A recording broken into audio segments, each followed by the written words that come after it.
Assalamu alaikum, bienvenue à tous, j'espère que vous allez très bien et aussi que Kulchi labas. Alors on va reprendre les pseudo-contradictions de Majid Kasha et aujourd'hui, grâce à Allah Azza wa Jal, le Tout-Puissant, on va répondre à sa pseudo-contradiction numéro 5. Chacun ne porte que ses propres fardeaux et ne peut porter le fardeau d'autrui.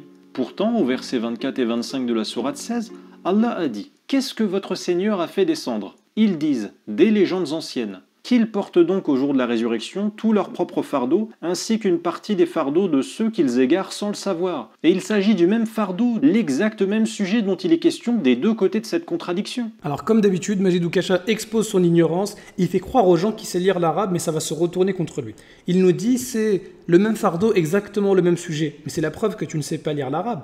Ici on a « Wala taziru waziratun wizra ukhra » qu'on retrouve ici « awzarahum ». Par contre, le verbe qui est utilisé pour porter les fardeaux dans ce verset-là, c'est pas le même.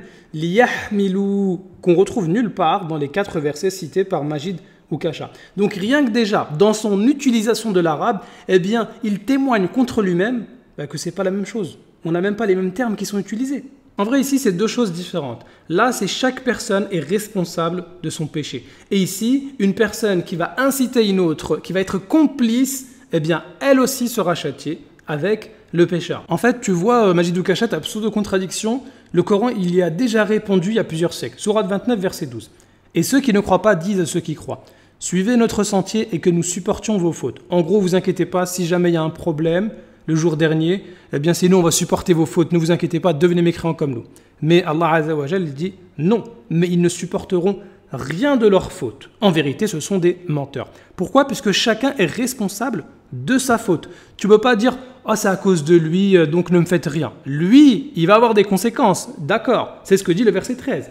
Et très certainement, ils porteront leur fardeau, bien sûr, et d'autres fardeaux en plus de leur propre fardeau. C'est-à-dire de ceux qu'ils ont égarés, comme c'est le cas dans la sourate 16. Et quand on regarde en arabe, c'est bien précis.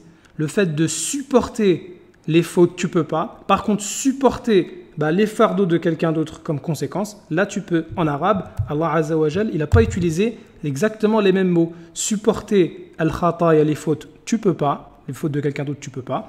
Par contre, supporter al-athqal, ici les conséquences, les fardeaux des autres, de ceux que tu as égarés, là tu peux. Prenons l'exemple d'un voleur qui a été conseillé par son voisin. Son voisin, il va le voir, il lui dit, écoute, cette maison, tu peux y entrer de 22h à minuit, il n'y a personne.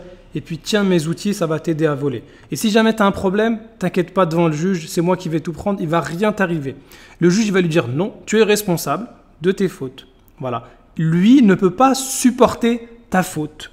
Par contre, comme il est complice, il peut supporter les conséquences. C'est ce que dit ici le verset 13.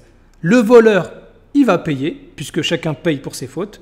Et le voisin qui l'a conseillé, lui, il va payer les conséquences. Et c'est pas parce que le complice, il va payer, que le voleur, il est innocenté. Regarde, le prophète, alayhi salatu salam, il dit « Celui qui appelle à un égarement aura le péché de celui qui le suivra, sans que leur péché respectif soit pour autant diminué. » Non mais attends, en plus, là, ce hadith, il est rapporté par Sahih Muslim. Toi, tu connais Sahih Muslim? J'ai lu les hadiths Sahih Bukhari et Muslim. Encore une preuve que tu n'as rien lu du tout. En fait, le problème de Majid Kasha, c'est qu'il a du mal avec la notion de complicité. Être complice. Chacun est responsable de ses actes, mais ça ne veut pas dire que tu ne peux pas payer les conséquences si tu es complice. Et pourtant, ça existe même dans la loi française. Donc là, si je fais comme Majid Kasha, la responsabilité pénale du complice.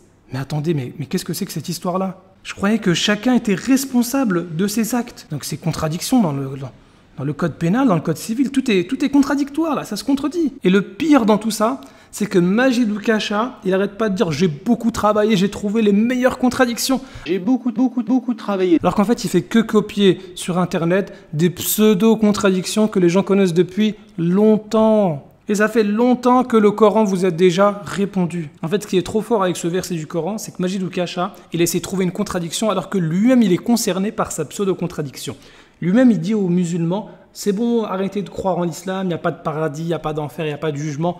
En gros, vous ne supporteriez pas vos fautes. Alors que Majid Kasha lui-même, s'il ne se repent pas, il va porter les fardeaux de tous ceux qui l'auraient égaré par ses mensonges.